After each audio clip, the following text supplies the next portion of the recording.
अंधा इश्क एक love story, true sad love. एक लड़का था दीवाना सा। वह एक लड़की से बहुत प्यार करता था, लेकिन परेशानी यह थी कि वह लड़की अंधी थी। लेकिन फिर भी वह लड़का उस लड़की को दिलो जान से चाहता था। उस लड़की की हर ज़रूरत को ध्यान में रखता और उसके घर वालों की हर संभव मदद करने की कोशिश करता था। लड़की भी उसे धीरे धीरे चाहने लगी थी, लेकिन अंधी होने के कारण वह काफ़ी उदास रहती थी। वह अक्सर उस लड़के से कहा करती थी, तुम किसी और से शादी कर लो, नहीं तो दुनिया मुझे जीने ना देगी, और ताने देगी कि लड़की ने लड़ को झूठे प्यार में फंसा लिया।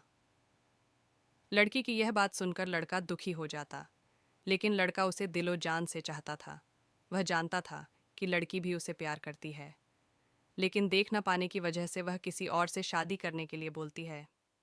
एक दिन लड़के ने उस लड़की की आंखों को ठीक कराने का दृढ़ निश्चय किया और एक बहुत बड़े हॉस्पिटल में आंखों के डॉक्टर से उस लड़की की आंखों का चेकअप कराया। चेकअप के बाद डॉक्टर ने लड़के से कहा, यह लड़की फिर से दुनिया को देख सकती है, बशर्ते इनको कोई अपनी आंखें दान कर दें।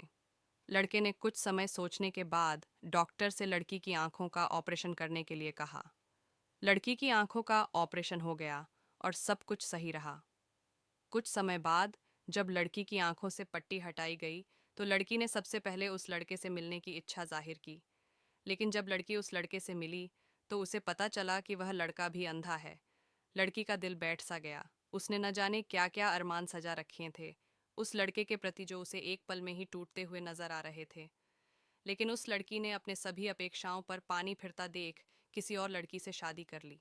जब यह खबर लड़के को पता चली, तो उससे यह बर्दाश्त ना हुआ और वह बीमार रहने लगा। एक दिन उसला डीडीएचके की एक रोड एक्सीडेंट के दौरान मौत हो गई। जब यह खबर लड़की को पता चली, तो लड़की जोर जोर से रोने लगी। तभी उसे एक अदृश्य आवाज़ सुनाई दी, तुम मेरे दिल को तो संभाल ना सकी, कम से कम मेरी आंखों का तो ख्याल रखो और रोना बंद करो। लड़की को यह आवाज़ कुछ जानी पहचानी लगी। लड़की को समझते देर न लगी कि आवाज़ उसे क्यों सुनाई दे रही है। लड़की फूट फूट कर और ज़ोर से रोने लगी और अपने आप को कोसने लगी। लेकिन अब क्या हो सकता था? बस ये कहानी एक अंधा इश्क बनकर रह गई।